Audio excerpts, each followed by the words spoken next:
Cet épisode a une distance de 9 km à un pace de 8 minutes 15.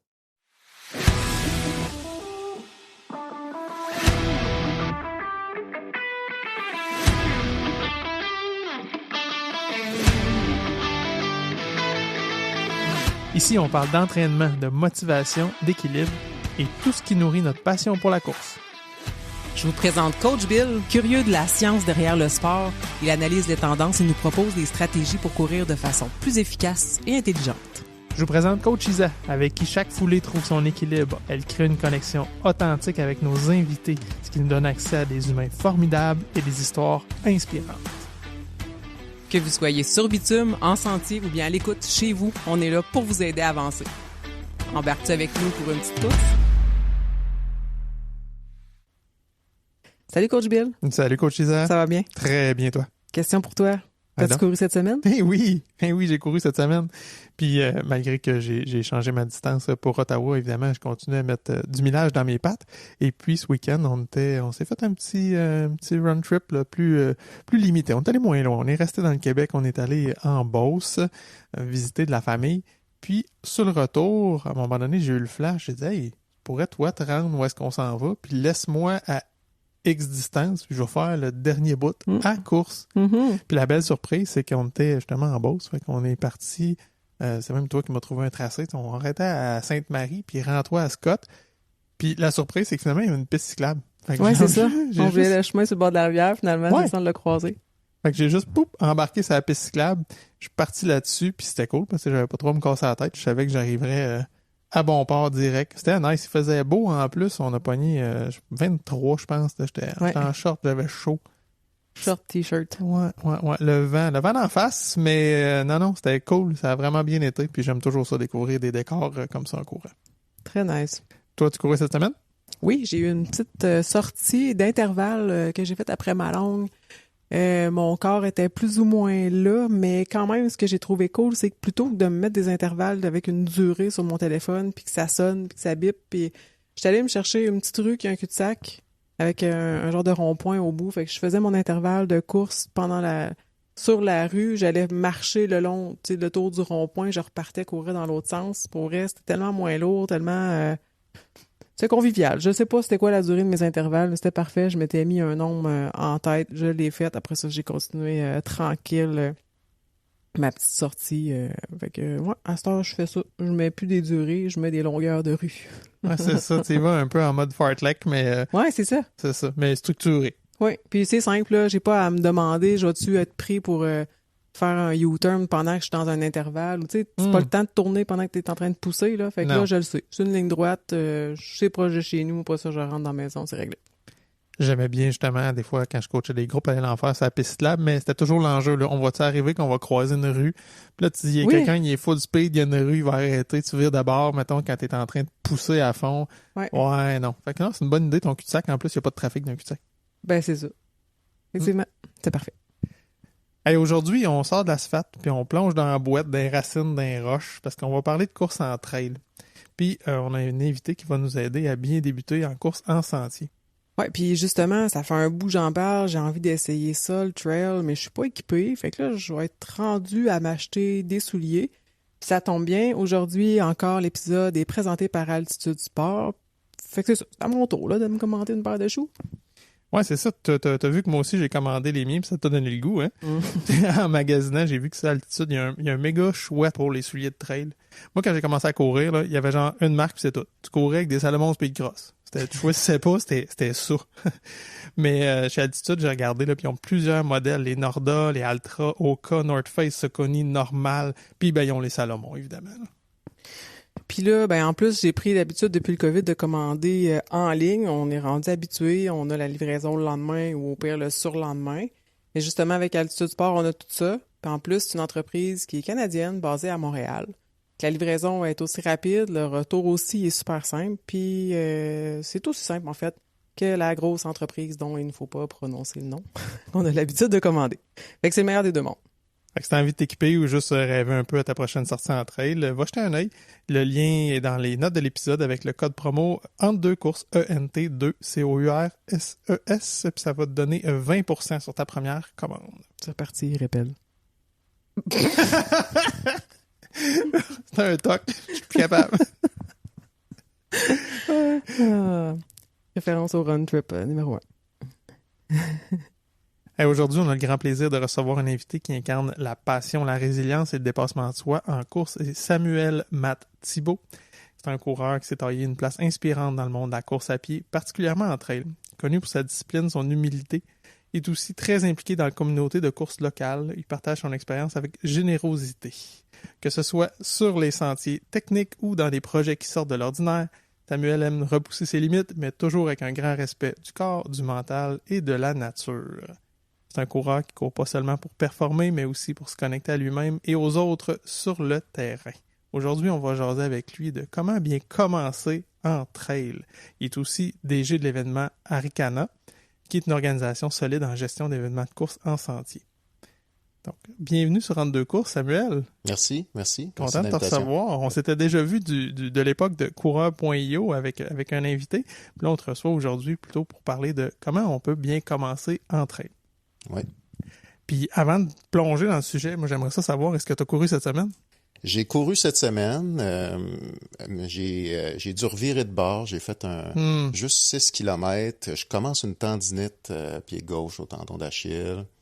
Trop couru, je pense, dans les derniers temps. Fait que là, je me suis mis sur le vélo. Là, il commence à faire beau. Fait que au lieu d'arrêter, je fais du vélo, je fais de la nage en attendant que ma petite tendinite se guérisse. Il y en a qui vont gricher des dents. Il a dit juste 6 kilomètres. On a l'habitude de faire ça. Hein? On a toute une petite sortie pour quelqu'un et vice-versa, des grosses pour une autre personne. Mais je te comprends, je te file, c'est plate, t'as reviré de bord, tu fais comme « Ah, ça me tentait aujourd'hui. » Puis là, ça pinçait, on veut pas, c'est ça. Ben bravo à toi, t'es vraiment sage parce que des fois, c'est difficile justement de résister. Ah ouais, tu sais, tu dis « Ah, je pars, ça tire un peu. » Ça va passer. Hein? Ouais. On va continuer, un coup chaud va être correct. Des fois, c'est vrai, hein, un coup chaud, t'es correct, puis là, le lendemain, aïe aïe, ça refroidit tout ça. Oui. Ben oui, puis moi, ça faisait déjà 2-3 semaines que je me disais, je suis correct, ça tire juste un peu. Okay. Ouais, là, tu l'as été. Fait que, je suis sage, mais pas tant que ça. Ouais. Hey, on était allé marcher en montagne, là. C'était au parc des Séchutes à Saint-Georges. Ça monte quand même à pic les escaliers. Puis après ça, il fallait redescendre, évidemment, mais après, je sais pas combien de mètres, 50 mètres de descente, c'est comme non, on va revirer de bord puis on va se prendre une trail plus longue qui va descendre comme qui fait le tour de la montagne. Ouais, j'avais vraiment mal dans les genoux. Fait que mine de rien, j'aurais pu me scraper en faisant la trail à la marche pour mes futures courses. Fait que j'ai préféré y aller mollo. On a joué prudemment cette semaine, gang. Puis moi, je suis intéressé, là, avant qu'on tombe là, dans le sujet, tu sais, grosso modo, toi, c'est quoi ton histoire de course?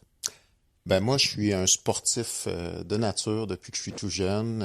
Je suis tombé dans la course après les sports d'équipe, donc football, soccer, tout ça. Une fois que j'ai accroché mes crampons de sportif d'équipe, je suis tombé dans la course. D'abord la course sur route, puis mais j'ai toujours eu une passion pour la nature.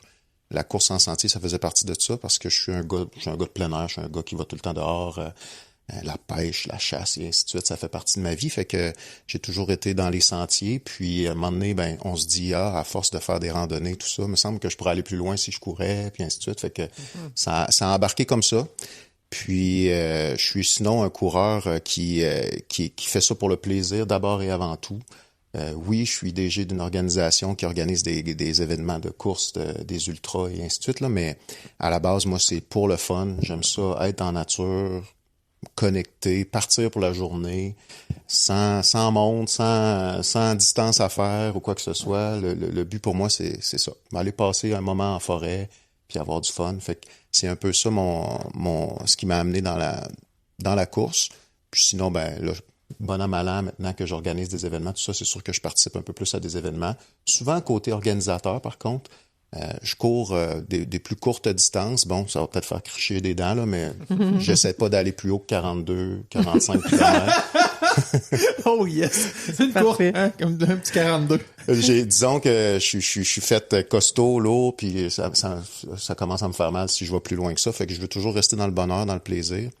Puis, tu sais, mon objectif, c'est de m'amuser aussi avec mes enfants, ma famille là-dedans. Fait que leur inculquer cette passion-là, les amener à bouger dehors, profiter de la nature, tout ça. Donc voilà. Fait que depuis maintenant 1 an ou 2, là, je suis vraiment plus, moi, je suis dans ma 2e année comme directeur général des événements Arikana. Donc, je suis beaucoup plus actif dans les événements de course, si on veut, là, pour aller participer. Mais sinon, tu sais, moi, mon plaisir, c'est pas d'aller faire un événement, c'est de partir en forêt. Puis si j'ai le goût de tourner à gauche là, même me tourner à gauche là. Puis si j'ai le goût d'aller continuer 1 heure de plus, je vais continuer 1 heure de plus. Puis bon, fait que c'est un peu ma manière à moi de courir, là. C'est ça, j'entends. Je fais un parallèle avec Coach Isa, ce que tu dis souvent, là, la liberté, puis de pouvoir te mouvoir toi-même, puis d'aller quelque part. T'as dit, je vais courir, je vais pouvoir aller plus loin. Fait que vraiment te déplacer en course. Hein. Exact, ouais. Ça, c'est très cool. T'as nommé aussi, je le fais pour être avec ma famille, les inspirer, que mes enfants aient envie de bouger. Ça fonctionne-tu? Ça fonctionne. Ils viennent à mes événements, c'est certain. Mm-hmm. Les fins de semaine, on va en forêt, on va marcher, courir. En trail, on fait pas juste courir, on marche aussi. Fait que on va en parler tantôt, mais donc les enfants suivent, ma blonde aussi est super active, elle aime ça. On bouge en famille, c'est le fun. Est-ce que tu te rappelles de ta première expérience de trail? Oui, je me rappelle de ma première expérience de trail, oui. Tu nous l'as raconté?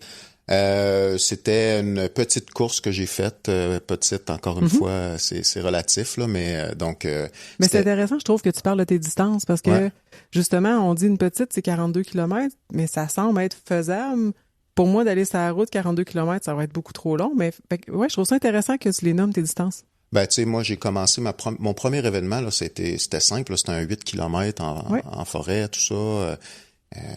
Super bien été, j'étais quand même bien entraîné, j'étais habitué de courir des demi-marathons sur route, des choses comme ça. Fait que quand je suis tombé en trail, faire un 8 km, je voulais juste un peu m'adapter, voir est-ce que j'allais avoir de la difficulté avec les racines, tout ça, avec la bouette, fait que ça a très bien été.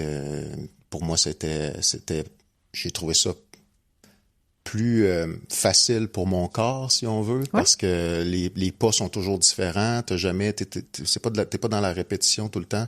Des fois, faut que tu marches, des fois, t'enjambes des grosses souches, des fois, c'est tu grimpes sur des roches, tout ça. Fait que je trouve ça plus facile. J'ai trouvé ça plus facile physiquement dans une première expérience que de courir, par exemple, un demi-marathon sur route ou un 10 km sur route. Pour moi, faire la trail, c'était plus facile sur le corps.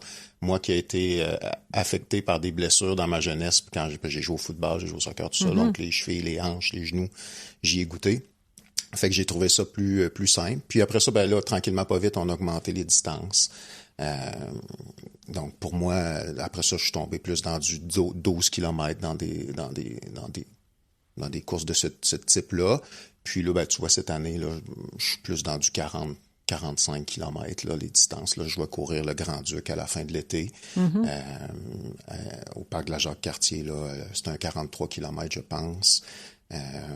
Puis bon, avec mes amis, comme je disais en intro, tu sais, on fait toujours des sorties une fois par mois à peu près de 30-40 km en sentier pour le plaisir, à aller découvrir le territoire québécois, tout ça. Donc pour moi, je me limite à ça pour l'instant. Je veux pas aller plus loin, comme je le disais en entrée de jeu. Mon corps supporte bien ces distances-là, fait que je suis à l'aise avec ça. Donc c'est vraiment là, j'essaie toujours de jouer entre 5 et 40 km si on veut là, dans mes sorties. Là. C'est intéressant qu'est-ce que tu dis. C'est vrai, à la course sur route, c'est vraiment redondant. On a la même posture du début à la fin. C'est comme si à un moment donné, il se crée oui, il y a plein de contractions, mais une grosse contraction. Le corps vient comme figé dans cette posture-là. C'est difficile de changer, mettons, notre cadence ou la longueur de nos enjambées quand on est parti pour une longue sortie. Tandis que dans le bois, justement, t'as des petits pas, des grands pas, t'enjambes des choses. Des fois, tu dois raccourcir ton pas parce que tu sens qu'il y a plus de feuilles, ça va être un peu plus instable. D'autres moments, ça monte, ça descend. Fait que j'avoue que la charge sur le corps doit être vraiment différente, puis ça évite cette rigidité-là pendant la course. C'est vraiment un bon point. Je trouve ça super intéressant. Oui, puis il y a beaucoup de coureurs de route, justement, qui traversent sur le sentier parce que, justement, le corps devient usé, puis là, ben, on est passionné par la course, puis là, on tombe dans le sentier, puis là, mais crème, mon corps supporte mieux, les chocs sont moins importants, oui, c'est exigeant, oui, on monte, oui, mais ben, le mood est différent aussi, là, on est moins dans faut que je fasse un temps, on est plus dans je fais une distance. Donc, il y a beaucoup de gens qui font cette transition-là, puis le corps répond bien. Là. Je me demandais d'où, je sais pas si tu sais quoi, mais d'où ça vient ce culte-là du long en trail. Tu sais, en route, là, rond de marathon, on parle pas de ça. Là. C'est comme le summum, là. Personne ne parle de faire plus que ça. T'as fait un marathon, ça n'existe pas, on dirait, plus long que ça. Tandis qu'on dirait que la trail, ça commence quasiment là. Oui, il y a des plus courtes distances, je comprends, là, mais on dirait que je regarde les événements, là, puis c'est toujours plus. Mais d'où ça vient, ce culte-là, justement, de vouloir faire le plus long possible?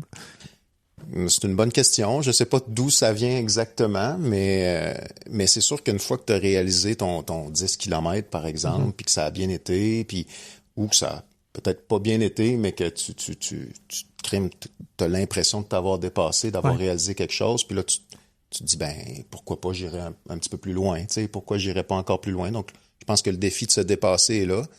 Puis, tu sais, c'est ça, le fait de courir en sentier, donc le choc étant moins grand, tout ça, je pense que le corps peut en supporter un peu plus. Puis, ben, c'est sûr qu'il y en a des ultras. Nous, à Arikana, l'UTHC, ça va jusqu'à 125 km avec pas loin de 5000 de distance de D+. Mais c'est pas tout le monde qui est capable de courir ça, là. On est dans une minorité. La majorité des gens qui viennent dans nos événements courent des courtes distances, là. Puis quand je parle de courte distance, on parle de 28 km et moins, par exemple, là. C'est vraiment la grande majorité des gens qui viennent dans nos événements, là. Je pense qu'il y a probablement un lien à faire aussi avec ce que tu as dit juste avant, qu'on court pas pour un temps, on court pour une distance. Ouais. Il y a quelqu'un qui fait justement un demi, il dit, moi, mon demi, je le fais en temps de temps. L'année prochaine, je vais le faire en plus court. Exact. Mais là, effectivement, si on regarde moins le temps au niveau du sentier, ça va être, ben, je vais faire un peu plus, ça. Ouais, ça fait du sens. Quand tu dis tu vas t'entraîner, tu pars pas de monde, puis tu décides, ça te tente, tu vires à gauche, tu vires à droite, c'est où tu vas t'entraîner? Ah, ben, j'ai la chance de vivre dans la région de Québec, donc on a des sentiers accessibles un peu partout. On peut aller un peu partout. Quoique là, on est au début du mois de mai, là, on essaie de plus de courir sur route ces temps-ci pour épargner les trails, parce qu'on est en mode de dégel. Donc, mais tu sais, je dis je pars pas de montre, mais je pense que c'est important quand même d'avoir un plan d'entraînement puis de se fixer des objectifs. Donc, ça dépend de où t'en es dans ton entraînement, qu'est-ce que tu vas faire. Si tu te fixes comme objectif, par exemple, prenons mon exemple personnel où que là, je vais courir là, à la fin de l'été 45 km, là, quelque chose comme ça, ben c'est sûr qu'il faut que mon corps en fasse là, de la course, puis il faut que je m'habitue à courir, puis j'en ai des intervalles, j'en ai des séances où il faut que je cours en côte en montant, j'en ai des séances où il faut que je descende, puis je me pratique à descendre. Oui. Donc c'est sûr que je la porte ma montre des fois, là, c'est certain. Par contre, ben souvent en sentier, quand on est en mode entraînement puis tout ça, ben c'est pas la distance qui compte, là. C'est vraiment le temps que tu vas mettre à t'entraîner. Donc moi je calcule rarement le kilomètre que je vais faire. Okay. On est plus dans aujourd'hui je pars pour 1h30. Ouais. Tu sais, donc fait que là ben c'est là que t'as pas besoin de ta montre, ou ben tu peux la garder si tu veux, mais t'as pas besoin de checker l'heure ou checker ça fait-tu vraiment 1h30 que tu cours. Dans le bois les messages. Mais n'empêche que c'est pour ça que je disais que ben t'as pas besoin nécessairement de ta montre, t'as pas besoin. Ouais. L'important pour toi, c'est selon la distance que tu veux faire, selon l'objectif que tu te fixes, c'est toujours de dire bon ben il faut que je m'habitue, puis j'habitue mon corps à courir ce type de distance-là, parce que quand on part en sentier, quand on part pour un 45 km, bon ben 42 km, c'est pas comme courir un marathon sur route, donc où que là tu sais que tu vas le rentrer en moins de 3h30 par exemple, ou ben là c'est pas ça. Là c'est comme tu pars pour la journée dans le bois, parce que j'ai 42 km à faire, mais il y a 2000 mètres de distance positive, de dénivelé positif à monter, puis il va peut-être mouiller, faire pas beau, puis ça va être glissant, il va y avoir de la bouette, puis tout ça, donc je pars pas pour 4 heures, ça se peut que je parte pour 6 heures, 7 heures, 8 heures. Donc c'est important d'habituer ton corps à faire de l'exercice pendant un nombre de temps. Tout ce temps-là. Ouais, tout ce temps-là, exactement, mais dépendamment de la distance, bien sûr, que tu fais, là. Quand tu dis je pars pas de montre, dans le fond, ce qu'on entend, c'est la simplification de l'entraînement, là.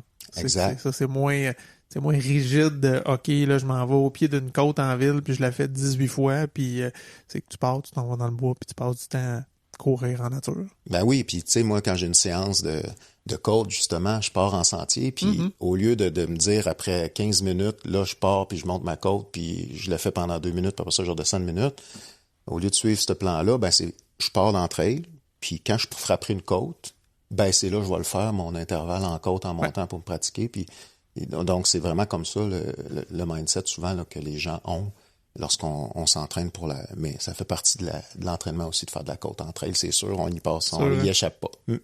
Puis je pose la question pour Coach Bill. Mais mettons, pour les amateurs de stats, ça serait quoi les statistiques qu'on regarde quand on court plus en trail? J'imagine qu'il y en a quand même un petit peu, là, tu sais, si tu veux regarder une progression ou justement pour les athlètes qui veulent réussir un temps.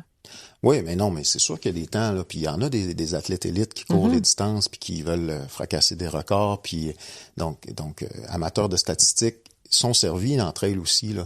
Mais comme je le disais, c'est la grande majorité des gens, puis quand je dis la grande majorité, là, en haut de 90-95% des gens qui font la trail le font pour réaliser la distance. Pour donc c'est pas ces gens-là qui veulent fracasser les records, regarder la statistique, mais je dirais que, tu sais, c'est sûr que quand tu vas courir un 42 km UTHC ou on va parler peut-être de mon événement, l'échappée de l'île aux Coudes, mais donc le 23 km sur l'île aux Coudes, ben, tu le sais, c'est quoi le record de parcours, tu sais, c'est quoi le temps à battre, puis tout ça. Donc, c'est sûr qu'il y a ça aussi entre elles. Mais souvent, les gens regardent beaucoup plus je l'ai faite. Je l'ai juste faite. J'ai juste réussi à courir mon 26 km. Ah oui. C'est ça qui motive beaucoup les gens. Puis même si j'ai eu de la misère, puis même si j'ai rushé, puis que j'ai perdu 3 fois mon soulier dans une flaque de boîte, ben c'est pas grave. J'ai réussi, puis je suis fier de moi, puis je me suis réalisé. Puis ça, c'est la grande majorité des gens. Mais il y a beaucoup de coureurs qui regardent leurs statistiques, puis qui courent aussi en se disant, bon, ben, je suis à combien du kilo, mais... Le pace a encore de l'importance pour ceux qui veulent une performance. Ouais, tu sais, puis c'est impressionnant, là, le pace des coureurs élites, là, quand on regarde le 125 km de l'UTHC, là, donc les gens s'en vont, ils vont courir 125 km, ils vont avoir 4000, 5000 de D+, donc de dénivelé positif à franchir, puis ils courent 125 km à une moyenne de 6 du kilo, à peu près. OK. Oui, c'est donc, ça. Ça, c'est mes élites là, qui sont là. Donc, ils rendent ça en à peu près 13 heures, 14 heures. Là. Donc, quand tu dis tu pars pour la journée, c'est vraiment ça, là. Ouais. Mais la majorité des gens qui font le 125 km, ils seront pas capables de faire ça en 13-14 heures. Ils vont courir le 125 km, ça va leur prendre 26 heures, 28 heures. Ils partent, puis ils s'en vont dans une aventure dans le bois, puis bon... Nous, on va les accompagner pour qu'ils en ressortent heureux puis gagnants. Ils vont sûrement avoir mal aux pieds après puis avoir quelques irritations, mais n'empêche que, tu sais, ils regardent pas le temps. Là. Ils regardent la distance. Ils ont réussi à faire ça. Tu sais, c'est ça qui drive les gens entre elles. Ouais. Quand tu dis 26-28 heures en plus, il y a un facteur différent. Là, tu te frappes une nuit, là. Tu cours la nuit, effectivement. Ouais, quand même pas usuel, disons, là, d'avoir des événements où on court la nuit. Oui, mais là, on est dans de l'ultra. Là. Oui, clairement. On est dans c'est pas la majorité des courses qui sont comme ça. Là. Mais tu sais ça, il y a l'aspect de sortir de sa zone de confort, puis à un moment donné, une fois que tu as connu quelque chose, tu veux connaître un petit peu plus, puis ça peut devenir justement le challenge de faire « OK, moi j'ai envie de passer une journée entière, puis passer une nuit entière, puis vivre des trucs un peu extraordinaires. » Je sais pas si tu as écouté l'épisode qu'on a enregistré avec Patrice Godin, puis qui raconte le sommeil qui est absent. Ça peut vraiment jouer sur le mental, le psychologique. Tu peux te mettre à délirer, à voir des affaires, surtout à tomber de la nuit au lever du jour où la lumière est pas tes yeux sont pas habitués. T'as-tu des anecdotes, des histoires comme ça d'athlètes qui ont participé aux courses que tu organises justement, qui racontent avoir vu des affaires hallucinées ou carrément des beaux trips là, de manque de sommeil?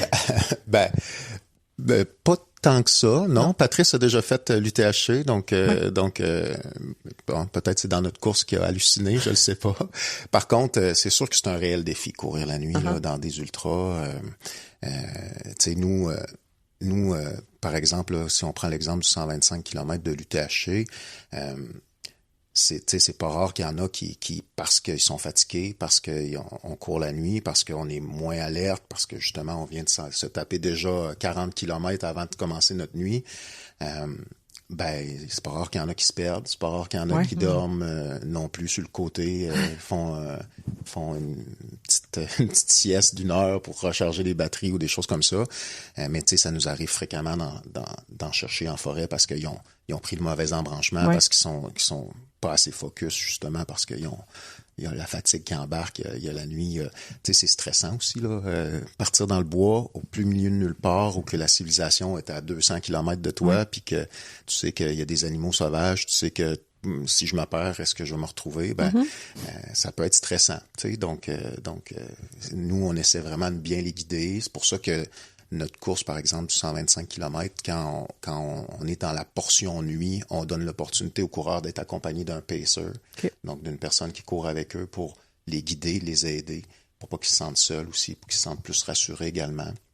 Nos ravitaux sont un peu plus rapprochés, aux alentours de 9-10 km quand on sait qu'on est dans la nuit aussi.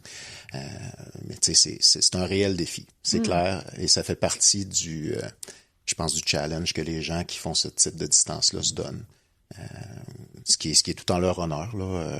Comme je vous disais en entrée de jeu, moi je les cours pas ces distances-là, je les organise, mais c'est des réels athlètes, c'est certain. Puis tu sais, même si t'aspires pas au podium, juste partir faire cette distance-là, moi je leur lève mon chapeau. Là. Ça prend un réel courage puis une réelle motivation pour faire ça.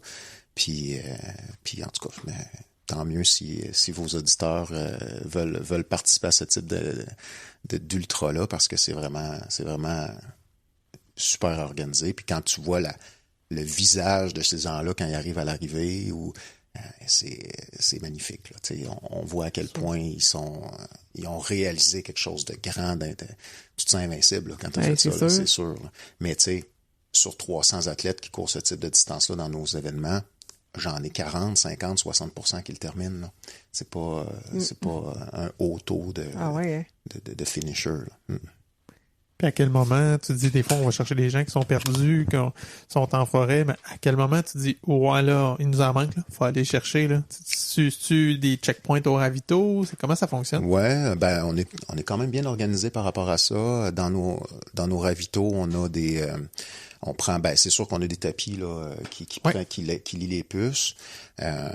Donc on voit tous les gens qui rentrent dans les ravitaux, mais on les prend à la main aussi. Okay. Puis on les prend également en sortant. Donc dès qu'ils sortent du ravito également, on les prend. Donc on est capable aussi comme ça de calculer le nombre de temps qu'ils passent dans le ravito. Sont-ils blessés, sont-ils pas? On est capable de regarder ça. Puis on a des fermeurs qui les suivent, bien sûr, qui suivent la queue de course. Avec une équipe médicale qui continue avec les fermeurs également jusqu'à la milieu du parcours, donc entre deux ravitaux. Donc, exemple, s'il y a 10 km entre deux ravitaux, mes fermeurs avec mon équipe médicale vont se rendre jusqu'à 5 km entre les deux ravitaux, si on veut, pour que là, après ça, le médical revienne au ravito, puis on démobilise pas notre ravito tant ou longtemps qu'on n'a pas calculé tous les coureurs dans le prochain ravito. Okay. Donc, on attend vraiment avant de démobiliser pour être certain qu'on a tous les coureurs qui sont rentrés. Donc, tous ceux qui sont partis, par exemple, du ravito, appelons-le A, tous ceux qui sont partis, tant aussi longtemps qu'ils ne sont pas rentrés dans le ravito B, on démobilise pas, puis notre équipe reste sur place, prête à intervenir pour essayer de retrouver les gens. Mais tu sais, ça nous arrive... La chose la plus souvent qui arrive, c'est la personne a arrêté sur le côté, est allée dormir, par exemple. La personne est allée en forêt faire ses besoins. Donc, dans un ultra, ça arrive. Là, sur 28 heures. Quand 28 heures, tu as tes besoins à les faire. Fait que c'est souvent ces coureurs-là qui peuvent sortir de la course, par exemple. Puis là, ils reviennent, mais nos fermeurs ont déjà passé. Fait que là, on se met à le chercher, mais finalement, on les trouve. Là. C'est rare qu'on a vraiment des gens qui sont égarés. Mais ça arrive, des gens qui prennent le mauvais chemin, qui parce qu'ils étaient, je sais pas, non attentifs, ou parce qu'il y avait leur boss de nuit, de manque de sommeil, ont décidé de quitter là dans un autre sentier. Puis, mais tu sais, c'est tellement bien balisé, avec tout est réfléchissant, de la lumière, tout ça. Fait que nous, ils savent, là, si vous voyez pas de balises réfléchissantes à 50 mètres, c'est sûr que vous êtes perdu, revirez de bord. Là. Et aussi serré que ça. Oui, quand on tombe dans la nuit, là, on a des balises un peu partout dans le bois pour être certain que les gens se perdent pas. Là. Fait que si je reviens au départ, ta première trail, c'était un 8 km. Quelqu'un qui veut commencer, qui court sur route, qui a de l'expérience, mais qui n'a jamais couru en trail, ça prend quoi pour commencer? Ben, ça prend le désir de le faire d'abord et avant tout. Je dirais que faut pas négliger les souliers d'abord.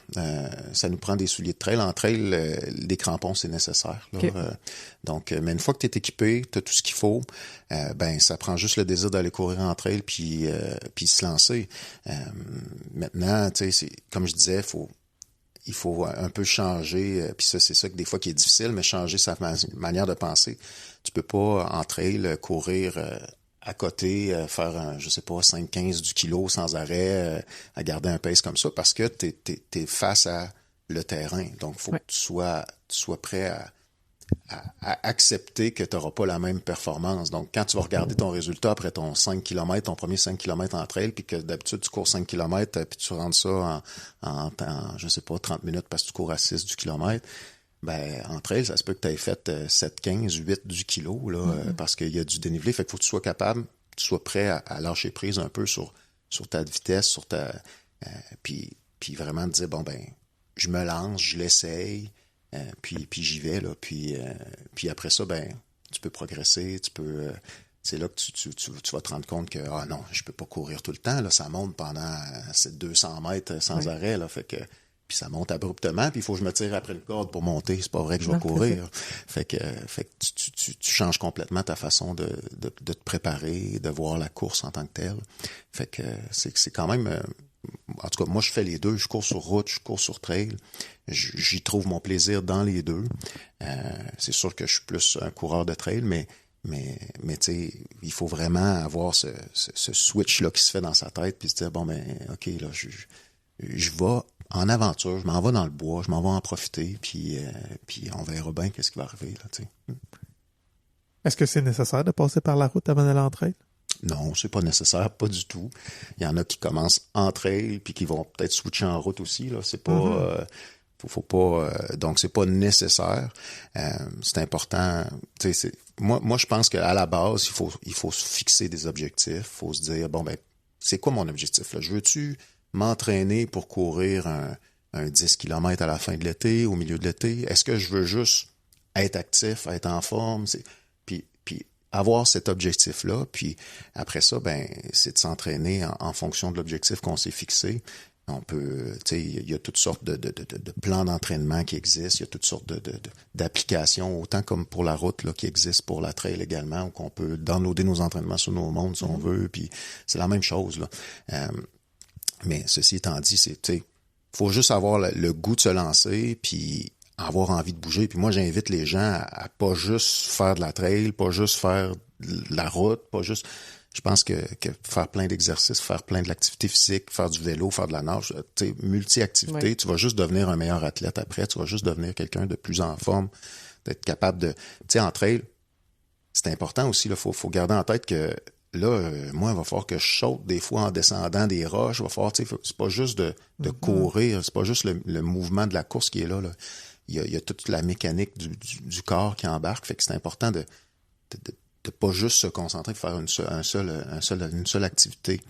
Ceci étant dit, il faut en faire. T'sais, si on vise de faire un 40 km, ben il faut quand même que je fasse du volume. Là. C'est pareil que la route. Là. Faut faire son volume, c'est certain aussi. Là.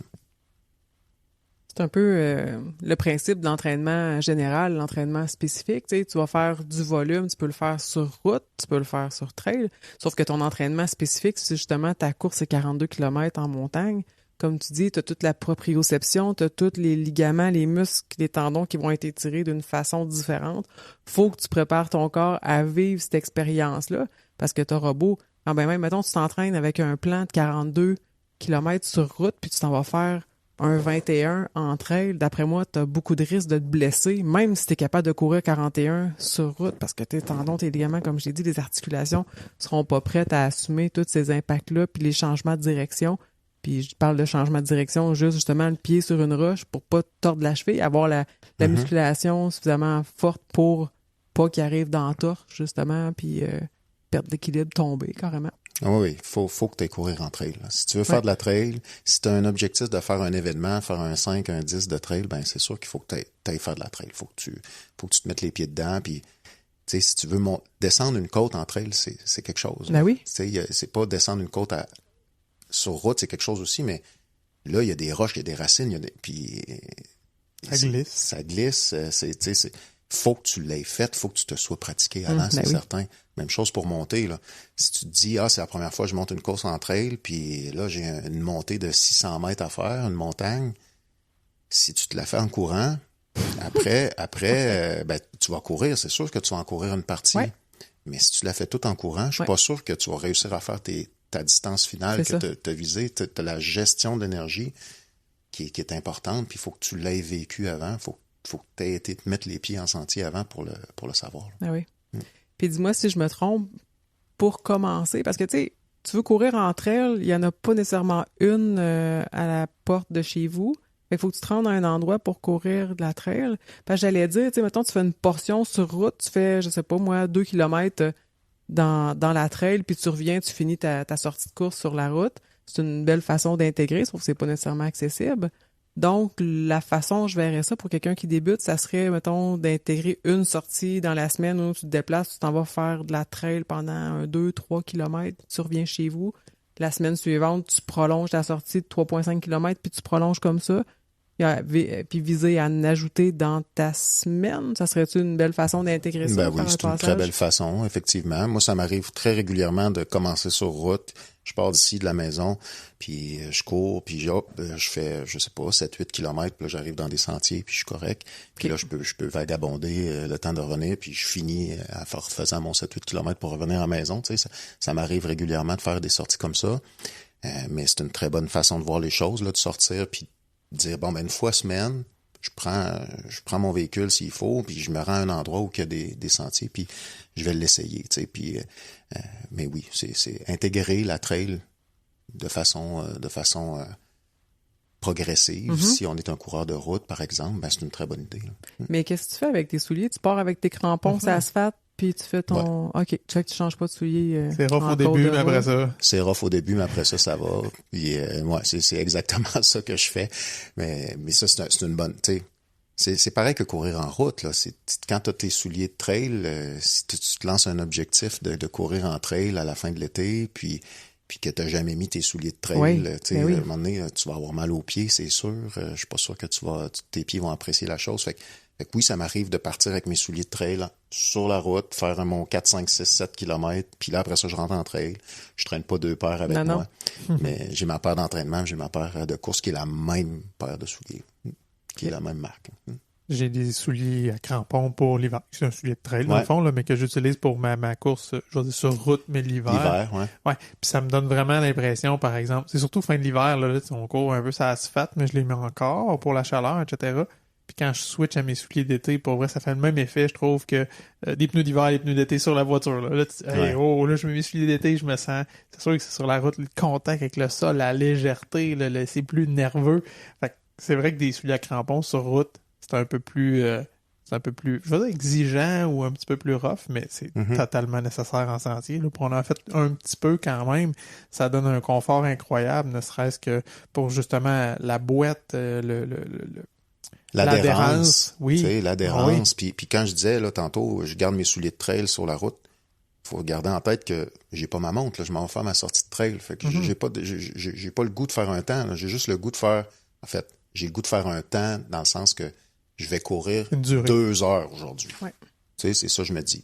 Puis dans mon 2 heures, je vais marcher, je vais rencontrer un porc-épic, puis je vais arrêter, puis je vais le prendre en photo. Là. Tu sais, je fais pas juste courir, mais dans le sens que je pars pour 2 heures. Fait que c'est pas grave si je sais que pendant ma première demi-heure, je vais être sur la route avec mes souliers de trail. Tu sais, je suis pas là pour me dire, OK, là, faut que je sois en bas de 5,45 du kilo. Non, c'est comme, je pars 2 heures, puis advienne que pourra, tu sais. Peut-être ça, un peu l'enjeu... Les blessures aussi qui arrivent un peu sur route, on se force à maintenir un certain pace, on s'autorise pas à faire des pauses, puis justement écouter notre corps, puis pas se blesser, là. On le maintient, c'est comme, non, moi je cours à telle pace aujourd'hui, puis ça va être ça. Il est peut-être là l'enjeu de blessure. Fort probablement, puis c'est conséquent avec ce que tu as dit, Samuel, tantôt, en route, pas en route, mais quand on arrive en trail, faut arrêter de regarder le pace. Il va être différent, il va être variable, il va dépendre du terrain, il va dépendre de la température beaucoup plus. Fait que oui, on pourrait l'oublier aussi sur route, ça pourrait faire du bien de temps en temps, là. De juste sortir, s'amuser et courir pendant une durée, là. Ben oui. Ouais. Le conseil est aussi bon. Ouais, ça se peut, effectivement. Ouais. Là, tu as parlé tu dis les souliers, pièces d'équipement centrales, qui est super importante justement pour adhérence, confort, etc. Mais dans le fond, c'est quoi? Ça prend un bon soulier qui a du crampon puis qui est adapté à la trail. Exact. Gore-Tex, pas Gore-Tex? Non, selon ce que les gens veulent, là, mais ça dépend ce que vous voulez, là, mais je dirais que Gore-Tex, moi je suis pas un gars qui court avec des souliers Gore-Tex là, tous les jours, là, donc ça dépend de la distance que vous allez faire, ça dépend de votre confort, c'est pareil qu'un soulier de route, là, essayez des paires, allez courir avec, testez-les, parce que quand, au-delà même de la course sur route, là, tu t'en vas dans le bois pour peut-être 8 heures avec tes souliers. Mm-hmm. Fait que essaye-les tes souliers. Assure-toi que t'es bien dedans, puis que ça fait bien ton pied, puis que t'es à l'aise, parce que mais tu sais, les blessures au pied, ça fait partie de la course en sentier aussi, là, c'est certain. Là. Quand on court, que t'aies des souliers en Gore-Tex ou non, quand ta cheville passe dans une flaque d'eau, dans une flaque de boîte, puis que t'en as presque jusqu'au genou, là, ton pied il est plein de boîtes, là. Fait que ça change pas grand-chose. C'est même pire, je te dirais. J'ai fait un événement de trail qui était QMT l'année passée. Et puis, vers la fin, à peu près à 2 km de la fin, on passe 2 fois littéralement dans une rivière. Hein. Ouais. Fait que, ouais, c'est ça. Le mes souliers en Gore-Tex, j'adorais les crampons. J'étais bien, ils sont confortables. Puis, justement, la boîte ou les petites flaques d'eau, ça allait bien, ça rentrait pas dedans. Mais quand j'ai poursuivi dans la rivière, après ça, là, j'avais 2 chaudières aux pieds. Là. Ouais. Non, c'est sûr. Plein d'eau. Là, je vois, j'arrête-tu les vider? C'était floc. Là. Je vois, OK, je vais arrêter. J'ai pris le temps, justement. J'ai arrêté, j'ai enlevé mes souliers, j'ai enlevé l'eau qu'il y avait dedans. Je suis reparti, c'était juste mieux, mais non, l'eau sortait plus. Là. Ouais, non, c'est ça. C'est que, voilà, ça, je pense qu'on a la réponse. Gore-Tex, c'est pas de Gore-Tex. C'est ça. C'est ça. Par rapport justement au matériel, y a-tu des indispensables à traîner dans son sac? Oui, une veste de course, donc c'est assez indispensable lorsqu'on part pour une longue distance, c'est certain, mais même à ça, en trail, puis je le dis depuis le début de notre entretien, là, souvent on part pour une bonne run. On s'en va, puis on se dit, go, je m'en vais passer une demi-journée dans le bois, ou je m'en vais passer la journée, ou même la nuit peut-être dans le bois. Donc, la nutrition fait partie du sport. Oui. Donc, oui, il y a l'hydratation, mais même la nutrition. Puis c'est important de ingérer des calories pendant notre course. Donc, pendant nos sorties. Puis l'entraînement, c'est aussi l'entraînement de notre système digestif. Oui. Donc, s'habituer à faire de l'effort, puis manger pendant ton effort, puis t'hydrater correctement, puis tout ça, là, les trailers, ça fait partie du sport, vraiment. Là, la nutrition, l'hydratation, la nutrition. Donc, c'est pas juste de boire dans un ravito, là, mais manger, ça fait partie de la game. C'est important de traîner ça, d'apporter ça avec soi. Puis tu sais, encore là, ça dépend de chaque personne, là. Moi, je suis pro alimentation variée, pas juste des barres nutritives, pas juste, on est en partenariat avec NAC, c'est des bons produits, je les aime, mais je mange pas juste des barres NAC puis des purées NAC quand je fais je traîne ma banane, je mange une pomme, des noix, des fruits séchés, c'est important d'entraîner son corps à manger puis tout ça, donc faut sortir, faut apporter ça, même si tu te dis, je vais juste m'entraîner pour mon 20 km de fin d'année, commence à t'entraîner quand tu pars dans le bois, mets ta veste, même si tu vas faire 5 km, essaye-la, habitue-toi, remplis tes gourdes, ça fait bizarre, là, courir au début avec des gourdes sur la poitrine. Ça peut créer de l'hydratation. Pas de l'hydratation. Oui, ça crée de l'hydratation. Ça crée de l'hydratation, mais de l'irritation aussi. Ouais. Habitue-toi à mettre justement tes choses, tes barres-tentes, tes noix, ton sirop d'érable avec de la fleur de sel que tu mets dedans si tu veux. Habitue-toi à apporter tes choses. Puis habitue ton corps à manger, à s'hydrater, à tout. Moi, tu sais, je dis je pars pas de montre, mais des fois je me mets juste des alarmes à toutes les heures sur ma montre pour me dire OK, go, faut que je mange. Tu sais, c'est juste ça, c'est important, je pense, d'habituer son corps à faire ça. Parce que c'est ça, si tu pars pour un 5 heures, 6 heures, l'effort que tu vas demander à ton corps, même si c'est la même distance ou presque que tu vas faire sur une route, ben, si tu fais la même distance en sentier, ça va te prendre plus de temps, donc faut que tu t'alimentes, ça fait partie de la game. Sinon, d'autres matériels importants, je pense qu'il faut qu'on apporte, ben, quand tu pars en sentier, il faut connaître le terrain, là. Donc, Oui. c'est important de savoir où je m'en vais. Donc, si vous avez une carte ou si vous avez votre téléphone, puis peut-être télécharger la carte avant pour être sûr, parce que des fois, tu n'as pas de réseau en forêt où tu vas, fait que c'est important d'apporter avec soi la carte, l'endroit où je suis, les sentiers, tout ça. Tu sais, y a-t-il un numéro d'urgence, y a-t-il quelque chose à l'endroit où je me trouve qui si jamais je suis mal pris ou quoi que ce soit. Fait que c'est important de traînez-le, votre téléphone, là, c'est important. Moi, je le mets toujours dans ma veste aussi. Oui. Puis c'est ça. Souvent, je télécharge la carte. Je m'assure que même si j'ai pas de réseau, ben, je vais être capable de voir où je suis en forêt là, en tout temps. Là, c'est important. Là. Fait que ça, c'est à traîner.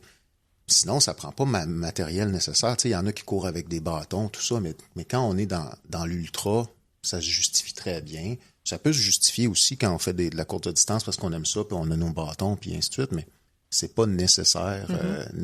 C'est pas un... Tu sais, faut pas voir ça comme une barrière à aller faire de la trail, au contraire. Là. Moi, je cours très souvent sans bâton, même si je vais monter des grandes montagnes, puis j'ai pas mes bâtons avec moi. Là, fait que c'est pas nécessaire. Sinon, ben je dirais que souvent on part en forêt, donc on part dans un milieu qu'on connaît moins.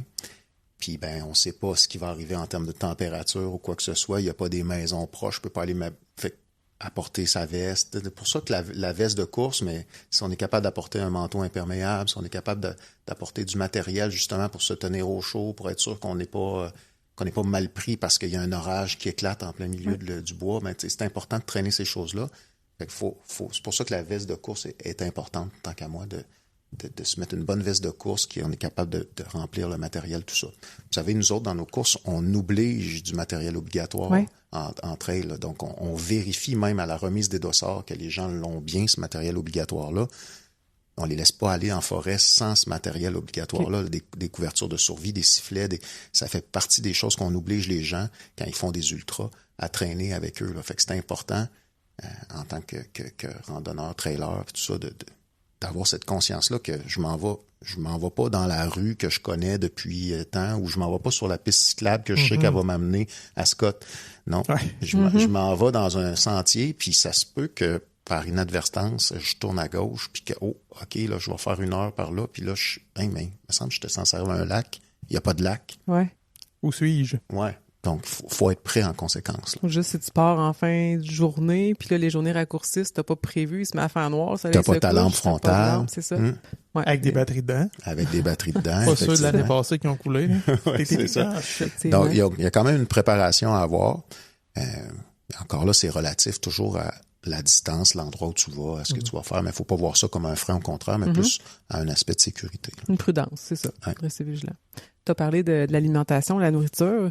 Je me posais la question, tu l'as dit un petit peu, tu manges juste des collations ou bien tu peux manger un vrai repas. Fait qu'à la limite, j'imagine tu peux te traîner. Si tu es capable de manger ça, un petit sandwich, je pense que personnellement, je trouverais ça plus intéressant que juste manger des collations. Mais ce que tu dis aussi, c'est intéressant. Même si c'est la même distance que ce que tu cours sur route, tu vas le faire dans un temps différent, là, parce qu'il y a des côtes, tu vas marcher, tu vas prendre des pauses. Mais le niveau de dépense énergétique ne doit pas être le même. Juste le fait de, justement, monter, descendre. Tu sais, je l'ai dit, c'est comme une contraction générale sur route, là, tu sais, puis c'est toujours la même contraction qui est faite. La dépense énergétique est stable tout au long. Là, tu vas forcer un peu plus, tu vas te reposer. Il y a des variations beaucoup plus que sur route. Fait que je pense que le besoin énergétique est beaucoup plus grand. Il faudrait demander encore à Dr. Kin. Oui, on est dû pour y parler. Là. Mais tu parles d'une sandwich, mais je veux dire, mettons, tu pars un 125, là, je pars pas avec 18 sandwichs dans mon sac. Non, ben non. Comment ça fonctionne? Non. Ben, là, tout dépendant de si tu fais un événement ou si tu t'en vas juste t'entraîner en autonomie, là. Mais, par exemple, dans nos événements, ben, il y a une panoplie de choix, là, pour les athlètes, là. Et ça va jusqu'au sandwich, hamburger avec bacon, là. Okay. Que vous avez dans les ravitaux donc, déjà on a dans les ravitaux fournis aux coureurs, là. Nice. Tu sais, c'est pas juste les produits de nos partenaires ou quoi que ce soit, là. On cuisine pour les gens et ainsi de suite. les gens vont pas. Quand on fait un ultra, ben, c'est sûr qu'il faut recharger notre corps. Ben oui. Oui, on va être en déficit calorique à la fin de notre course, c'est sûr. Mais tu peux pas juste manger ta barre tendre ou ta purée ou ça mange ton gel. On oublie les gels. Ça va un gel pour quand tu fais une sortie d'une heure ou quoi que ce soit, mais quand tu passes 5-6 heures, il faut que tu manges. Puis la sandwich est de mise. Là. C'est ça, il la faut. C'est pour ça que je disais, il faut oublier aussi tout ce qui est temps. Là. Tout ce qui est je m'en vais battre le record. Il y en a qui le font. Il y en a qui sont capables. Mais quand tu arrives d'un ravito, là, en trail, quand tu fais un ultra ou quand tu cours, même un 20 ou un... Ben, t'arrêtes, tu prends le temps de manger.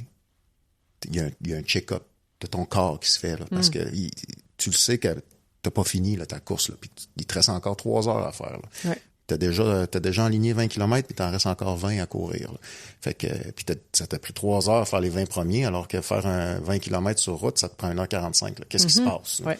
Ben, c'est ça, là, c'est ça la réalité en trail. Fait que faut que tu manges, faut que tu t'hydrates bien, pas juste de l'eau, mais on sue, fait que c'est important là, de bien s'hydrater, puis d'avoir tout ce qu'il faut là, dans notre corps pour le recharger, puis être sûr qu'on est correct pour faire notre performance, puis qu'on va sortir de là, puis fier de nous, puis qu'on sera pas brisé parce qu'on s'est mal alimenté, puis parce qu'on s'est mal hydraté. Puis donc ça fait partie de la game. Il faut vraiment s'entraîner à ça. Tu me rappelles que j'avais vu une photo de Mathieu Blanchard, qui est un gars qui fait de l'ultra, puis qui bat des temps, là, on s'entend. Là, on est vraiment, vraiment dans l'élite, mais c'était une photo de son visage avant un événement, puis juste après, son visage était vraiment transformé là, parce qu'il avait dépensé tout ce qu'il avait à dépenser. Oui, puis il ne doit pas se limiter dans ce qu'il mange, je suis certain. Probablement pas en plus. Ouais, c'est ça, exact. Tantôt, tu t'as posé la question, est-ce qu'il faut absolument être coureur sur route pour commencer à courir entre elles? Mais je trouve que le rapport, qu'est-ce qui fit le plus? C'est pas tant coureur sur route, coureur entre elles, c'est plus quelqu'un qui fait de la randonnée à la marche puis qui tranquillement va intégrer des petites portions à la course. Puis là, OK, c'est le fun, crime, ça va plus vite, je peux aller plus loin. D'après moi, il y a pas mal plus de ressemblance à de la randonnée à la marche que coureur sur route. Dis-moi si je me trompe, là. Ben, c'est sûr que ça se ressemble. C'est sûr que on reste dans la course. Donc, oui, c'est de la course en sentier. Je dis que depuis tantôt qu'on marche des fois, mais on est dans la course. Oui, donc, oui. C'est toujours le même défi, là. On veut franchir la ligne d'arrivée, au même titre que quand je fais un événement sur la route. Mais t'as raison de dire que les randonneurs, moi, j'en suis un qui je l'ai dit d'entrée de jeu, là, c'est ça qui m'a un peu amené à courir en sentier. Tu sais, j'aime ça être en forêt, c'est le fun. Oui. Il y a un autre vibe, je décroche, je suis pas connecté, je suis juste connecté avec la nature, pas connecté avec mon téléphone. Puis bon, fait que là, crime, je peux aller plus loin, je peux. Puis là, il y a des événements faits pour ça. Puis là, tu peux te fixer des objectifs. Fait que tu as tout à fait raison de mentionner qu'un randonneur, c'est quelque chose qu'il va probablement regarder après puis tomber dans la course en sentier. C'est s'il veut aller un petit peu plus loin, pousser son corps un petit peu plus loin aussi, réaliser des choses, mais ça n'empêche pas un coureur sur route de transférer. Là. Mais c'est un mindset, c'est ça. Ouais. C'est un mindset de randonneur qu'on fait plus rapidement. Puis comme tu dis, il y a des événements pour ça. Parce que ça peut être stressant. Là, quelqu'un qui prend sa petite marche tranquille, qui monte sa petite montagne, puis il y a du monde qui court à côté, puis ils sont comme, ils sont bien pressés, eux autres. Fait que c'est ça, c'est une énergie différente, mais c'est ça, un mindset de nature, puis de se rendre d'un point A à un point B, mais à la course. Tu parles de mindset, puis c'est ce qui me flash depuis tantôt. Tu sais, quand pendant une course, des fois ça va super bien, des fois ça va moins bien. Là, t'es en plein bois, puis t'es peut-être seul, il y a peut-être personne autour de toi. Là. Fait que ça doit être. Ça peut, j'imagine, être énergisant de OK, je prends un temps, je me reconnecte avec la nature, mais ça doit être facile aussi de tomber dans hey, je suis seul au monde quelque part, qu'est-ce que je fais ici, là? Ouais. Ben, oui, mais en même temps, t'as décidé de vouloir aller faire ça fait partie du sport. T'as personne qui te le rappelle, par exemple. Ouais, mais ça, c'est un peu moi, dans ma façon de voir les choses. Ouais, là. Oui. T'sais, moi, on passe tous par là, quand on court en pis là, que mon Dieu, c'est donc bien long, puis mon Dieu, je vais-tu réussir? Puis, moi, je me rappelle tout le temps, je me dis tout le temps, ben, c'est quoi que tu voulais? T'sais, c'est ça que tu voulais. C'est ça que tu avais envie de faire. Fait que vas-y, puis continue. Mais une chose qui est intéressante entre elles aussi, c'est tout l'aspect communauté. C'est un sport très communautaire, très authentique. Les gens, souvent, courent, puis ils sont dans le même bateau. On part, toi et moi, ensemble, là, on s'en va faire 65 kilomètres. Hey, on part, ça va être le fun, tu vois. Mais on se connaît pas. Mais là, on va se croiser au 23e kilomètre. Puis là, je vais voir que, mon Dieu, mon ami à côté, il y a de la misère. Puis ben, souvent, les coureurs vont... Comme je disais, l'objectif, c'est d'atteindre la distance. C'est pas de faire un temps. Fait que, ben, il y en a, mais la plupart, c'est de faire la distance. Fait que je vais courir avec toi. Puis on va s'encourager. Puis on va aller à passer la nuit ensemble. Puis là, on va se mettre à jaser. Puis tout ça. Puis il y a plein d'histoires de gens en trail qui sont devenus des amis ou ils arrivent à l'arrivée, ils vont même pas serrer leur chum ou leur blonde. Ils vont serrer le coureur qu'ils connaissent même pas, mais qui ont passé 30 km, 40 km dans le bois avec eux, à justement garder la motivation, à se pousser parce que les deux ont vu quelque chose de tough. Puis, fait il y a plein d'histoires comme ça là, qui ressortent. Fait que la trail, il y a beaucoup de ça aussi. L'authenticité, l'aspect communautaire de la course. Je suis pas là pour finir en avant de toi. Tu sais, je vais te prendre par la main, mais on va le finir ensemble. Il y a beaucoup de ça entre elles. C'est vraiment beau, ça. Puis je le confirme, les courses sur route, moi, je suis un jaseux, là. Puis des fois, je m'essaye. C'est pas facile, là. Les gens sont plus dans leur bulle, veulent faire leurs choses, s'en vont, roulent, puis on dirait qu'on est focus vers un point en avant, puis on dit depuis le début, c'est arriver le plus vite possible au bout. Mais quand j'ai fait QMT, justement, fait des rencontres là, jaser avec le monde, puis ne serait-ce que juste à cause des portions plus techniques montées que tu marches, ben là, ça s'y prête, tu jases avec les gens, tu vois, comme tu dis, on a vu des gens qui avaient soit plus de difficultés ou c'est pas tout le monde qui est performant au même endroit, fait que tu te rends compte, OK, on l'a dépassé tantôt, elle nous redépasse, parce que nous, les montées, c'est plus difficile, mais les descentes, on clenche, puis elle, les descentes, c'est plus difficile, elle y va doucement, fait qu'on se recroise vraiment souvent, puis ça permet justement plus d'échanges, je pense, ça s'y prête vraiment plus de discuter avec les gens, d'apprendre leur histoire, puis de faire des belles connaissances. Ouais. C'est un sport pour ça. T'aurais-tu des conseils pour quelqu'un qui hésiterait à commencer à faire de la trail, justement, par inquiétude de s'il m'arrive quelque chose, si je manque de ci, je manque de ça, il arrive un ours, t'as-tu des conseils? Qu'est-ce qu'on fait en cas d'urgence ou qu'est-ce que vous recommandez aux coureurs qui font les événements? C'est une bonne question. Bon, il faudrait regarder combien il y a de gens qui se sont fait manger par des ours au Québec dans les dernières années. Là. Mais l'imaginaire est là, hein, un loup, un ours. Fait que c'est certain que ça peut faire peur. Ben moi, je dirais de pas y aller seul au début, si on est capable. Tu sais, d'amener un ami, partir en gang, tout ça, c'est sûr que ça peut être rassurant. Fait qu'à 2 contre un ours, c'est correct. Toi et moi, ça marche. Non, c'est pas vrai. Non, mais vous parlez à quelqu'un qui est habitué à être en forêt, puis c'est sûr que les animaux ont plus peur de nous que nous, on a peur d'eux. Là. Mais l'imaginaire frappe, puis c'est certain que ça peut faire peur. Mais si vous avez peur de ça, il se vend des petits bear spray, là, il se vend des choses comme ça, des sifflets. Donc, mais au moins partir avec quelqu'un. Si vous pouvez pas partir avec quelqu'un, ben au moins dire aux gens où vous allez. Être certain d'avoir son téléphone chargé. Mettez-le en mode avion quand vous courez. Là. Pas besoin de mettre des écouteurs et écouter de la musique nécessairement ou télécharger là votre musique. Puis si vous voulez mettre vos écouteurs puis courir, ben au moins votre cellulaire il se déchargera pas s'il est en mode avion. Donc ça, puis quand tu te perds ou quoi que ce soit, mais tu as juste à le réactiver. Puis là, tu vois t'es rendu où sur la map, tout ça. Fait que traîner votre cellulaire avec vous, avoir, comme je le disais, là, de la nourriture, traîner plus d'eau que nécessaire, plus de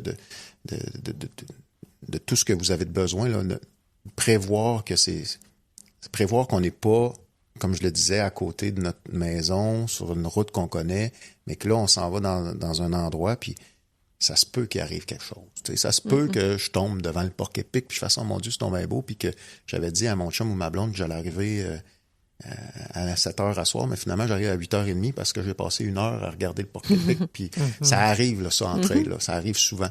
Fait que ne pas avoir peur là, justement de traîner un peu plus parce que ça se peut qu'on parte un peu plus longtemps que prévu.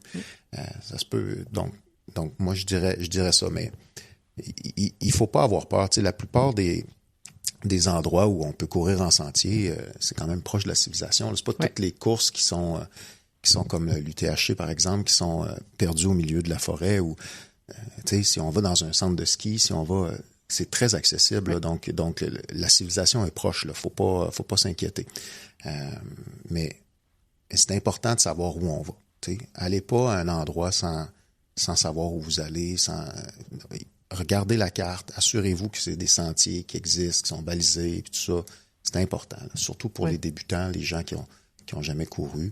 Puis, si possible, soyez accompagnés, puis apportez votre téléphone. Tu sais, en haut d'une montagne, là, ça va capter le téléphone. En bas d'une montagne, dans une vallée, ça capte moins. Ouais. Fait que quand on arrive à des endroits, puis c'est le fun, en haut des montagnes, il y a des belles vues. Fait qu'on peut prendre des belles photos. Donc, ouvrez-le, votre téléphone, assurez-vous. Ah, OK, je peux-tu envoyer un petit message? Je suis rendu là. Si vous êtes inquiet par rapport à ça, là, c'est des choses qui se font très bien. Au-delà du signal cellulaire, le GPS va fonctionner parce que lui, il provient du satellite. Exact. Puis comme tu disais, avec des applications où tu as téléchargé la carte d'avance, ben, tu vas pouvoir te positionner même si tu n'as pas un signal cellulaire là, dans le bois. Là.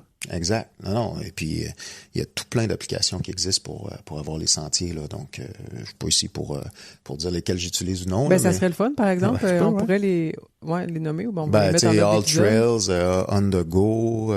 Il y en a plein qui existent comme ça, qui sont je veux dire, c'est parfait. Là. Ils sont efficaces. C'est des fois, efficace. tu as des applications, puis ça fonctionne pas. Moi, non, mais même si tu es en mode avion, tu sais, ton GPS fonctionne. Ouais. Fait que tu es capable de te retrouver.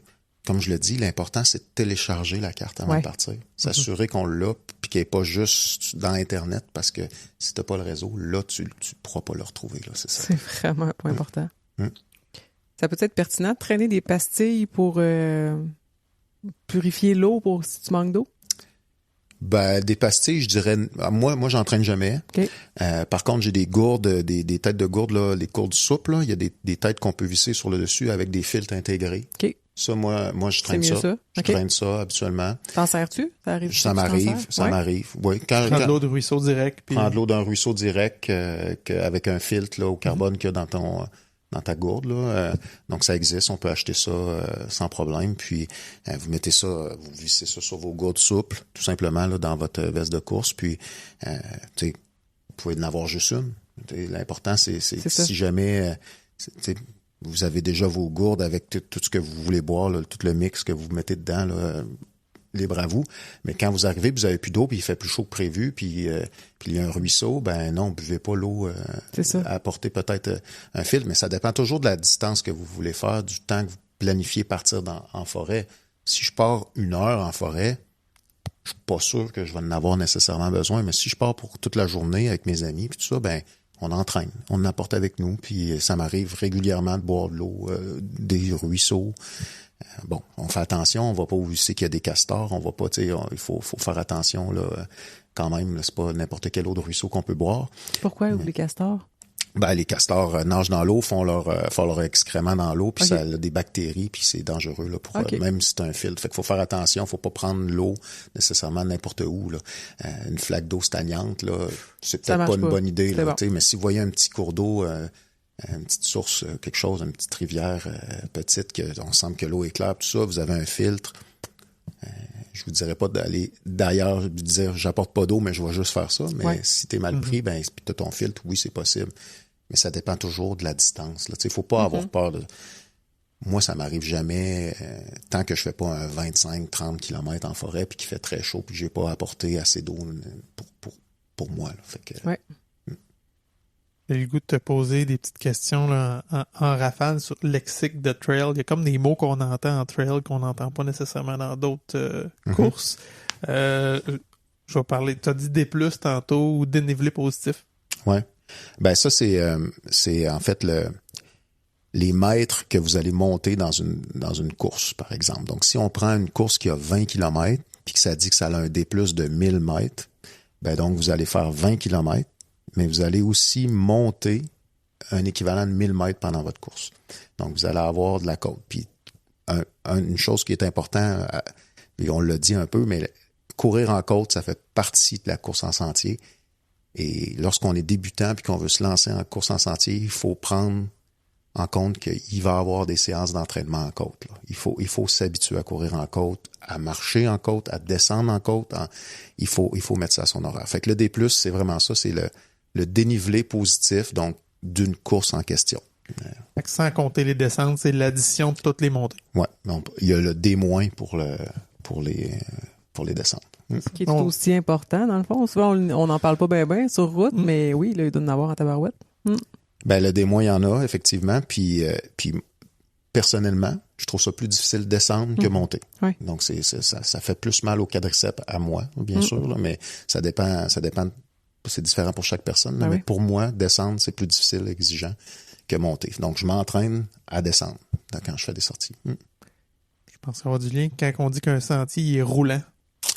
Ouais, un sentier qui est roulant, c'est un sentier c'est l'inverse de technique un peu. Donc, c'est-à-dire qu'il y aura pas trop d'obstacles dans le sentier. On va courir plus rapidement dedans. Il va peut-être moins de D+ aussi. Donc, un sentier vraiment là adapté où que tu peux avoir tout le temps un pace qui est un peu plus le même, si on veut. Là. Donc, je cours toujours à 6,30 du kilo ou presque dans ce sentier-là parce que ça monte pas trop, ça descend pas trop. Il n'y a pas trop de racines, il n'y a pas trop d'obstacles, il n'y a pas de rivière à traverser avec nos souliers. Le sentier est plus roulant. La différence d'un sentier technique où que là, on est vraiment dans je monte, il y a des racines, il y a des trous, c'est très, très mince, ça flanc de falaise, ça arrive des sentiers comme ça aussi. Bon, ben là, on est dans des sentiers un peu plus techniques, il faut que je saute, il faut que j'enjambe, donc c'est la différence, le roulant technique. Puis on entend aussi des sentiers single track. Single track, donc single track, c'est vraiment un sentier où le sentier rapetisse. Puis il peut y avoir qu'un seul coureur à la queue leu-leu. Donc, on peut pas dépasser, à moins d'aller en forêt, si on veut, quitter le sentier. Donc, un single track, c'est vraiment un sentier là, mince, petit, où on doit suivre le coureur qui est devant nous. Là. Super, merci. Tu as parlé des centres de ski tantôt, qu'on pouvait aller s'entraîner à ces endroits-là. As-tu d'autres suggestions comme ça quand tu sais pas trop où aller t'entraîner entre elles? Centre de ski, tous les sentiers de randonnée, CEPAC, tout ça, là, c'est des sentiers super pour aller courir en trail également. Faut juste être respectueux des randonneurs, c'est important. Nous, on a la chance, événement Aricana, de lancer la première station trail en Amérique du Nord, donc qui va être au Mont-Grand-Fond. Là. On ouvre l'ouverture à la fonte des neiges, il y a encore de la neige un peu là-bas, là, mais donc je dirais fin juin, là, on ouvre notre première station trail, donc des sentiers dédiés juste à la course en trail, avec de l'affichage dédié à ça, parce que quand on court en sentier, c'est différent de randonnée. Quand l'affichage se fait au niveau du sol au lieu du niveau des yeux, parce qu'on regarde à terre, il y a des racines, tout ça, donc tout va être adapté là, pour la course en sentier. Donc, il y a des stations comme ça là, qui, nous, on a la première, là, on a la chance à Mont-Grand-Fond, station trail Grand-Fond.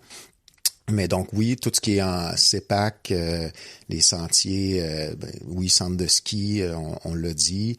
Sinon, tu sais, il y a plein de parcs urbains qui ont des petits sentiers aussi. Là, tu sais, tantôt, tu parlais d'aller faire une sortie de 2-3 kilomètres.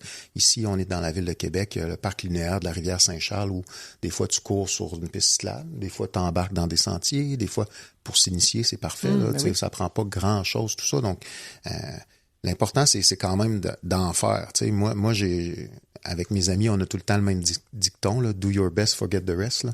Donc, c'est-à-dire, fais-le, mais peu importe que tu cours 1, 2, 3 kilomètres, vas-y, fais-le quand même, ça compte. Là, c'est important. Fais de ton mieux, puis après ça, on s'en fiche. Là. Fait que peu importe, tu sais, un petit sentier en ville qui se transforme, ici les plaines d'Abraham, ici en ville de Québec, même chose, là, il y a piste cyclable, mais tu peux aller à côté de la piste cyclable, il y a des petits sentiers sur le côté. Promenade Champlain, juste ici derrière.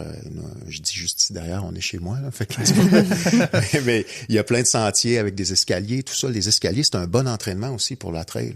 Donc oui, tu fais de la trail, mais courir en escalier, monter, descendre des escaliers, il y a un mouvement quand même. Bon, c'est répétitif, oui, mais des fois en trail, il y a des marches, il y a tu sais, courir avec des petits pas, descendre avec des petits pas, ben ça fait partie, c'est comme ça qu'on descend en trail, il faut faire des petits pas pour amoindrir le choc. Donc quand on court dans les escaliers, c'est un bon entraînement. Monter des escaliers, ça nous aide aussi vraiment à avoir le mouvement pour monter là lorsqu'on monte dans des trails. Là. Fait que si vous avez chez vous là des sentiers de course où il y a des escaliers, ben allez-y, allez en faire. C'est pertinent. Tantôt, tu en as parlé sommairement, rapidement, de l'échappée de l'île aux Coudes, qui est un événement de trail bientôt. Puis je pense que c'est une belle approche, un beau premier événement pour les gens qui voudraient essayer la trail. Veux-tu nous en parler un peu? Oui, certainement. L'échappée de l'île aux Coudes, c'est notre premier événement dans notre calendrier des événements Ricana, qui a lieu du 13 au 15 juin. C'est sur l'île aux Coudes. Donc, c'est un événement, la première journée, course sur route. Donc, on a des distances de 5, 10 et 23 km sur route, qui est le tour de l'île, le 23 km. Puis le lendemain, le dimanche, c'est des courses en sentier. Puis, c'est vraiment un événement qui est adapté pour les débutants. Donc, course en sentier, là, je parle, là, course sur route aussi, bien sûr, mais pour la course en sentier, pas beaucoup de D+, tantôt, hein, le dénivelé positif, 60 mètres seulement, donc pour un 21 km, c'est très peu. Actuellement, dans le 21 km, là, en course en sentier, on est plus dans 500, 1000 mètres de D+. Là, on est dans du 60 mètres, vraiment accessible. C'est un super bel événement sur le bord du fleuve, sur l'île aux Coudes. On tourne autour de l'île, on rentre en forêt, tout ça, c'est vraiment beau. C'est une aventure, il faut se rendre en bateau. Il n'y a pas de pont pour y aller. C'est très familial. Puis en tout cas, les coureurs nous disent que c'est un des plus beaux événements visuellement parlant qu'ils font, parce qu'on court sur le bord du fleuve, comme je le disais, dans les battures. On a les montagnes de Charlevoix qui sont devant nous. C'est vraiment un super événement. On attend autour de 1400 coureurs. Puis c'est ça. Donc, l'échappée de l'île aux Coudes, un très bel événement pour commencer. En trail, la plus petite distance, c'est un 7 km. On a un 12 km également, puis on a un 21 km en trail. Il y a des courses enfants, il y a beaucoup d'activités pour les enfants. Les gens viennent, passent le week-end sur l'île aux Coudes. Jumelle ça avec, une petite sortie gastronomique, une petite sortie en amoureux, tout ça. Très, très bel événement. On est à notre 3e édition, mais avant ça s'appelait le demi-marathon de l'île aux Coudes. C'était juste une course sur route. Nous, on l'a repris, puis on fait les deux. Course sur route et course sur trail. On peut-tu aller là avec la van, puis passer avec notre week-end avec oui, certainement. La Run Trip Van? Je pense qu'on a un plan, hein? On vous êtes les bienvenus. Je vous invite, si vous voulez venir, ça va me faire plaisir. Ça serait vraiment le fun, oui. Puis en plus de vous inviter, d'ailleurs, j'invite vos auditeurs. Là, j'ai 2 dossards aussi là, que je vous donne pour vos auditeurs. Si jamais il y a des gens intéressés à venir soit l'essayer sur route, l'échapper, ou aller s'échapper en sentier. Donc, ça va me faire plaisir d'offrir des dossards à vos auditeurs aussi. Cool, on vous revient avec quelque chose là-dessus pour vous les offrir. Je fais un petit résumé de un peu ce que tu as dit. Là, j'ai gardé et ce que j'ai retenu, c'est premièrement, moi qui est un coureur sur route et qui regarde beaucoup trop ma montre, lâcher prise du pace quand on est en sentier. Ensuite, juste d'en faire, d'aller en sentier, d'en intégrer, de commencer à en mettre dans une première fois, juste je fais ma sortie sur route, puis tiens, j'ai un petit sentier ici. Le long des pistes cyclables, t'as raison, je pense à Trois-Rivières, même chose, on a aussi le long de la piste cyclable des petits sentiers ici et là. Fait que ça permet juste de voir, OK, ça a l'air de ça, on s'éloigne pas trop, c'est sécuritaire. Oui, puis ce qui est le fun, c'est que l'été, quand il fait chaud, tu fais juste rentrer en forêt et il fait 10 degrés de moins. T'as raison, c'est plus frais. Ouais. Puis on voit des belles choses. Quand tu dis, c'est juste là à côté. Je reviens encore une fois, Trois-Rivières, la piste cyclable, puis il y a le parc de la Rivière-Millette qui est en pleine ville, puis ça fait des années que je reste là, j'avais jamais découvert. Puis wow, on est là, on était au centre de la ville littéralement, puis on se sent vraiment en forêt, fait qu'il y a des choses à découvrir là, juste là. Au niveau des indispensables, tu as parlé minimalement veste, de penser à sa nutrition, de traîner quelque chose à manger, à boire, un petit peu plus qu'il n'en faut selon ce qu'on prévoit, parce que des fois en forêt, soit qu'il y a un beau point de vue puis on se permet d'aller un peu plus loin, ou c'est un peu plus long qu'on pensait, être sûr de ne pas manquer de rien, connaître le terrain, idéalement même y aller avec quelqu'un les premières fois, si c'est quelqu'un qui connaît en plus ce sentier-là qui vous le fait découvrir, mais minimalement d'être 2 pour la sécurité, d'avoir votre cellulaire en poche en ayant téléchargé d'avance les cartes pour être sûr de bien vous repérer ou pouvoir appeler quelqu'un ou envoyer un message si jamais ça vire moins bien. Je pense que ça fait le tour un peu là, des grands conseils que tu avais donnés. Oui. Lancez-vous, ayez du plaisir. Comme je le disais tantôt, do your best, forget the rest. Donc, let's go. Allez dans le bois, amusez-vous. Faites 1 kilomètre, c'est correct. Faites-en 50, c'est correct aussi. L'important, c'est juste d'avoir du fun puis d'y aller. Sur ce, qu'est-ce qu'on dit à nos auditeurs? Bonne course.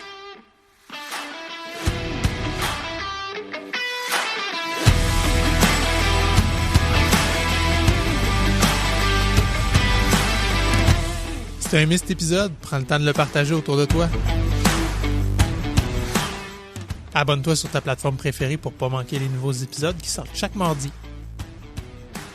Tant qu'à y être, laisse-nous donc un petit commentaire et un 5 étoiles, c'est toujours apprécié.